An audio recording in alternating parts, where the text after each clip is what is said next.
Welcome to the deep dive.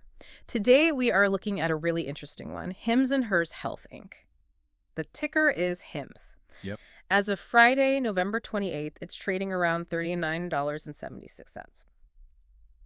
And our mission for you today is pretty simple. Yeah. We want to unpack how this telehealth company is seeing such explosive growth, but also, and this is key, look at the big operational and regulatory risks you need to have on your radar. And what's fascinating here is the market they picked. HIMS is, at its core, a direct-to-consumer company, a DTC health and wellness brand. Mm-hmm. They sort of bypassed the whole traditional doctor's office route Mm-hmm. and built this incredibly effective subscription model for sensitive issues. Like what specifically? Things like hair loss, sexual health, mental wellness, and now, the big one, weight management. The whole pitch is accessibility and complete privacy. And that models the foundation for everything. Exactly. So you go on their platform, you have a remote consultation with a licensed provider, and then Correct. boom, the products or prescriptions show up right at your door. Discreetly. Mm-hmm. And that subscription engine gives them that predictable recurring revenue. Which Wall Street loves, of course. And you can see it in the numbers. I mean, just look at their recent Q3 2025 results. Mm.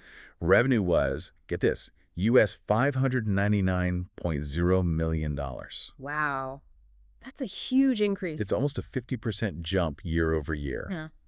And their adjusted EBITDA, which kind of tells us how profitable their core business is getting, that rose to US $78.4 million. Okay, and this is where it gets compelling for me. The margins. Right. Because they're digital first, they don't have the overhead of physical clinics. HIMS has always had these incredibly high gross margins, historically around, 80 to 83%? That's right. It's a huge advantage. Yeah. Their strategic moat is built on that mix of convenience, privacy, and, accessibility. It's a powerful combination. Think about it. For these conditions, avoiding a waiting room isn't just a nice to have. It's a core part of getting people to seek care in the first place. And they diversified. It's not just one niche product. For sure.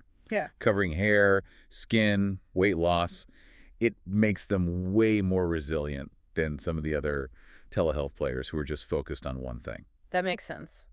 Okay, so let's talk about the flip side, the risks. You mentioned that high margin, but I saw that in Q3, their operating cost, marketing, tech, all that went up quite a bit. They did. So is that just the cost of getting new subscribers, or are we starting to see their margins shrink? It's probably a bit of both. Yeah. They have to spend a ton on marketing to get those customers in the door, Yeah. and that eats into profitability. But there's a bigger risk here, isn't there? There is. The regulatory complexity. This is very specific to their model. HIMS often uses what are called compounding pharmacies. Okay, explain that. Basically, it lets them offer alternatives to super expensive brand name drugs, Right. like the GLP-1s for weight loss. Ah, so they can offer a similar, more affordable product, but what's the vulnerability there?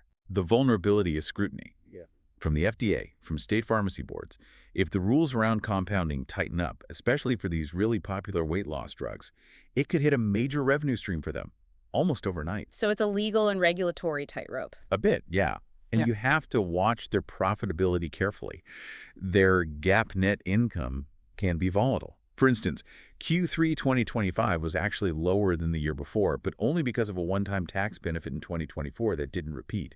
You have to look at cash flow and EBITDA. So to sum this up for you, the learner, HIMS is this fascinating mix of really rapid growth and a great recurring revenue model, but it's operating in a high-stakes field. A regulatory minefield almost. Yeah, where they're constantly battling marketing costs and potential drug restrictions to protect those amazing margins. Exactly. And management has put out this incredibly aggressive goal for 2030. They're aiming for something like US $6.5 billion in revenue and US $1.3 billion in adjusted EBITDA. Which is a huge leap from where they are now. A massive leap. So here's the provocative thought to leave you with.